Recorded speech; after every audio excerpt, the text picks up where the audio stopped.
Hi, I'm Marc. And I'm Lisa. And together, we bought a van.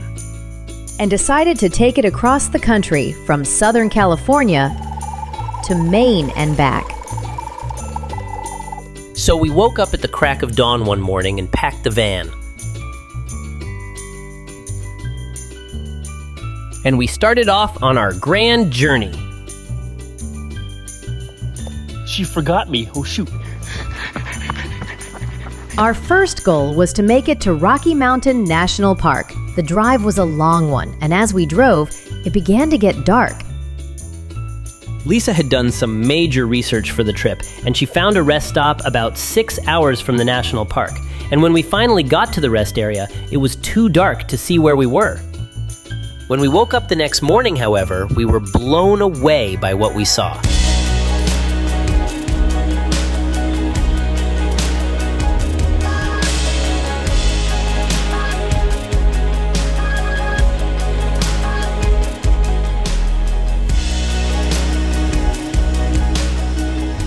Back on the road, we were on our way to Rocky Mountain National Park.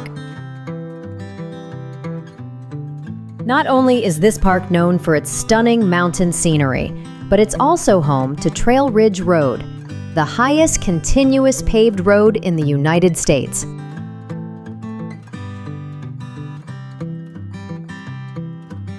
So, hey, I'm not a huge fan of heights, let alone driving on a road 12,000 feet above sea level. So I was kind enough to let Lisa drive, because she had no issues at all with it.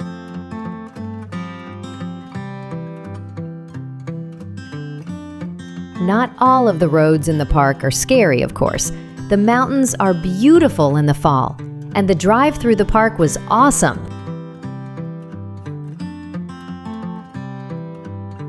We found a lot of cool hiking trails with scenery.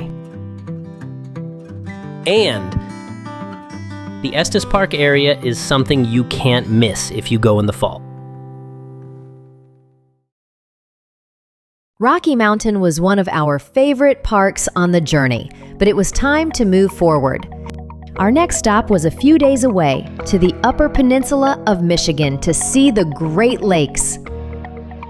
On the way, we spent the night in Wisconsin in a hidden gem of the USA called Copper Falls State Park.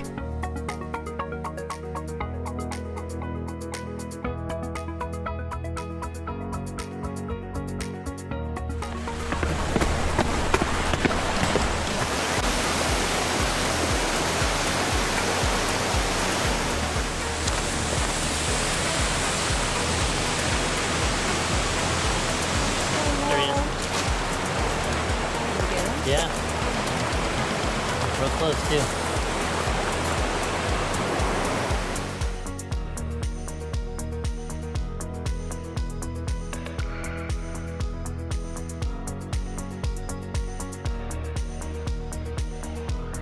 After spending some time exploring the beauty of Copper Falls State Park, we packed up and hit the road again, heading north toward Michigan's Upper Peninsula and the stunning Great Lakes.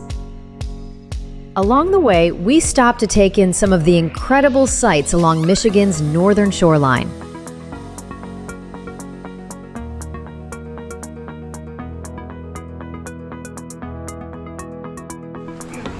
I'll get over there. Hi.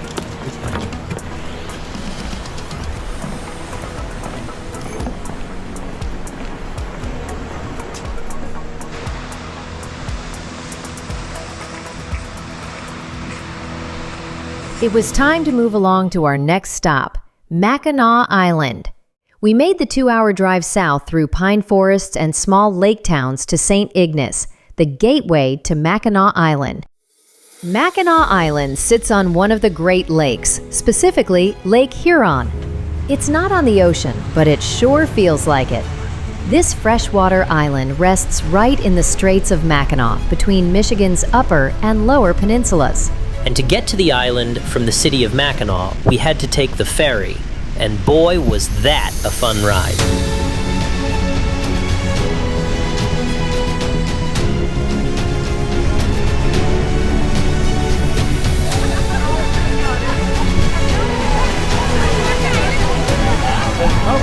Go across it.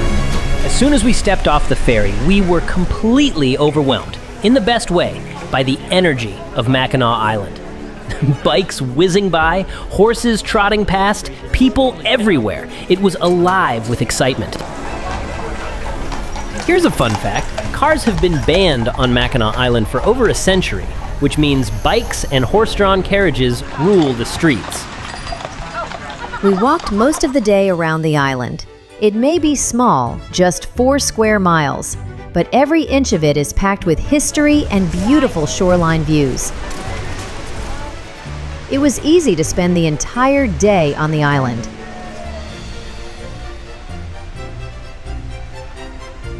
The most surprising find on the island was the Grand Hotel, a massive 397-room resort that's been welcoming guests since 1887. Its front porch alone stretches over 650 feet, making it the longest porch in the world.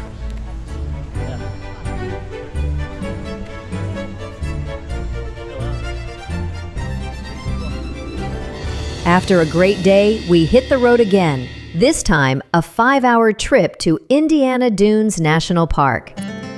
Our route took us through the famous Tunnel of Trees, a 20-mile stretch of highway.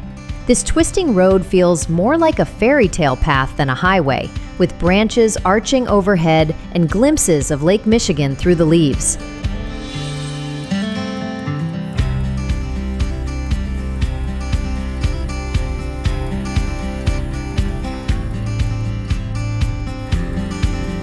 We were surprised when we reached Indiana Dunes National Park. It's beautiful, but it's also right in the middle of a city. One moment you're passing buildings and traffic, and the next you're walking on sand dunes overlooking Lake Michigan. Indiana Dunes is such an interesting park. They've actually built long wooden stairways that climb up and over the dunes to help protect the fragile sand and plants underneath. It's a beautiful way to explore without leaving a trace.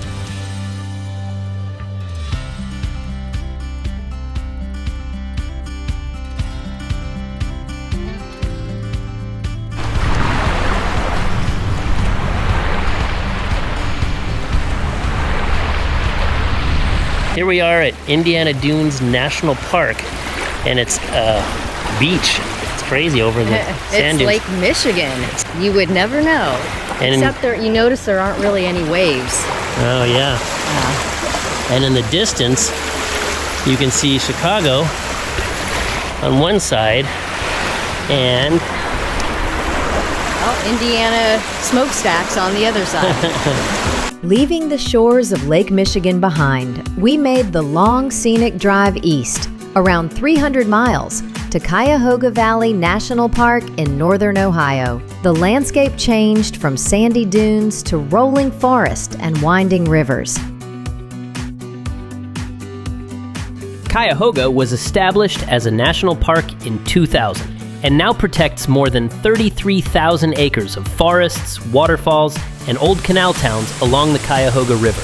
It actually caught fire several times back in the 1900s because of pollution, which eventually led to it becoming a national park.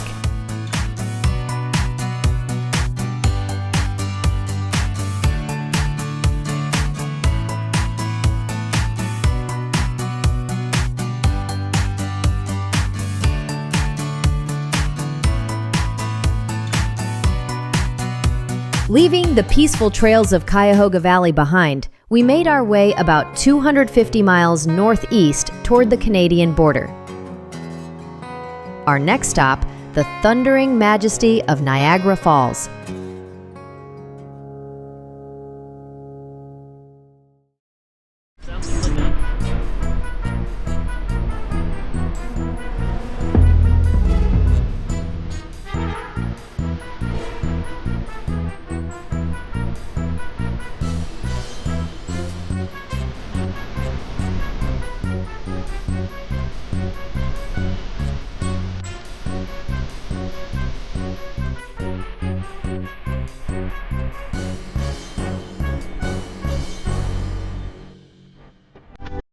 Leaving the roar of Niagara Falls behind, we made our way east through rolling countryside and small towns toward one of New England's most scenic regions, the White Mountains of New Hampshire.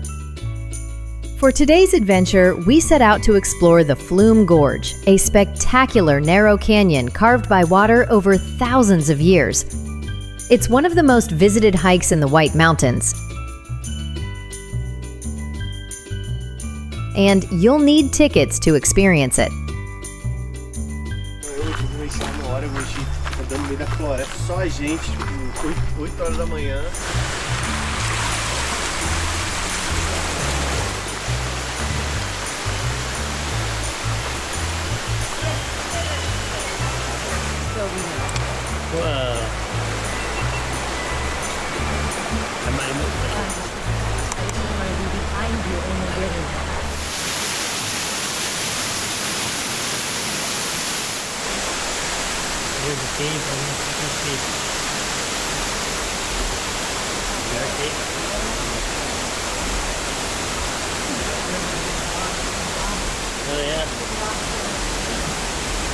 After finishing our hike through the incredible Flume Gorge, we continued deeper into the White Mountains to take on something completely different: the famous Mount Washington Cog Railway.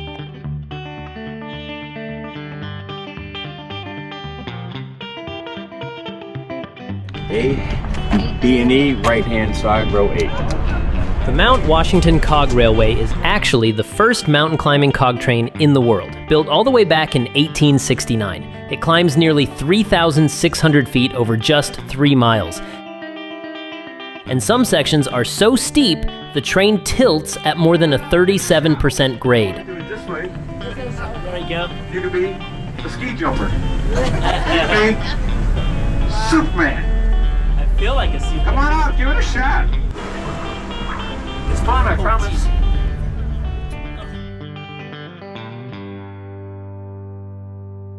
After riding the Cog Railway back down Mount Washington, we hit the road once again, driving about 190 miles east across the state line into Maine, on our way to Acadia National Park. We did it! We made it to Cadillac Mountain, Acadia National Park. We are here!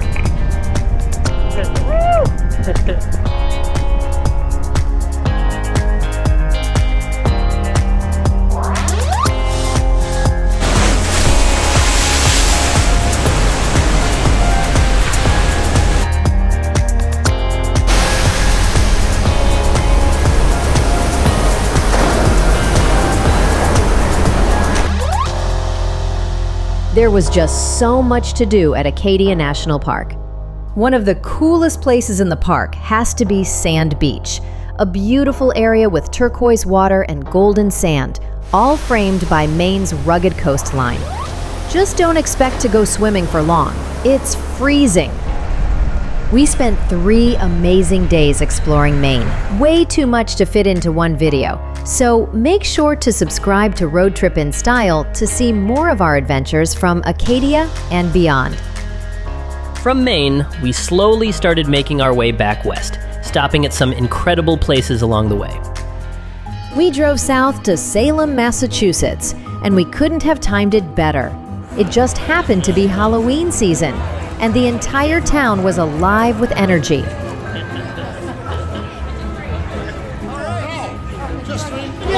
On the count of 3, I will stand next to this nasty little devil's harlot, looking terrifying. From there, we visited historic Plymouth Rock in Plymouth, Massachusetts.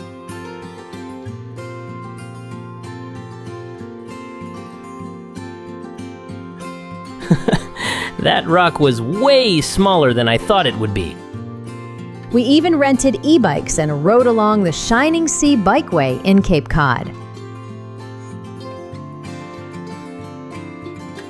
And, driving further southwest, we spent a day exploring New York City.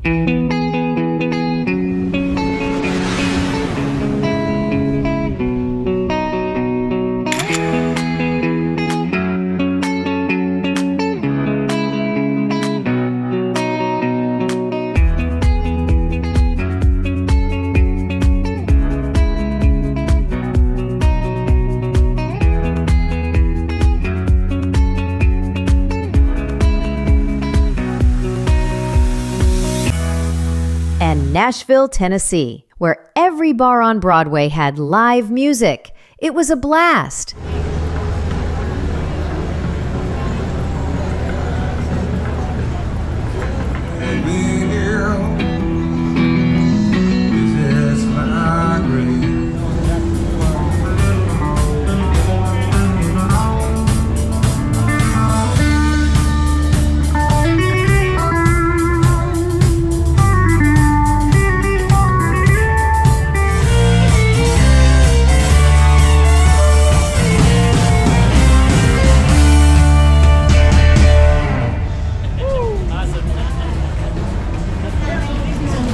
Thousands of miles later, we'd seen it all, from mountains to oceans, small towns to big cities, and every moment was worth it. This journey reminded us just how much beauty and variety there is across America, and how every stop has its own story to tell. Thanks for coming along with us on this incredible cross-country trip.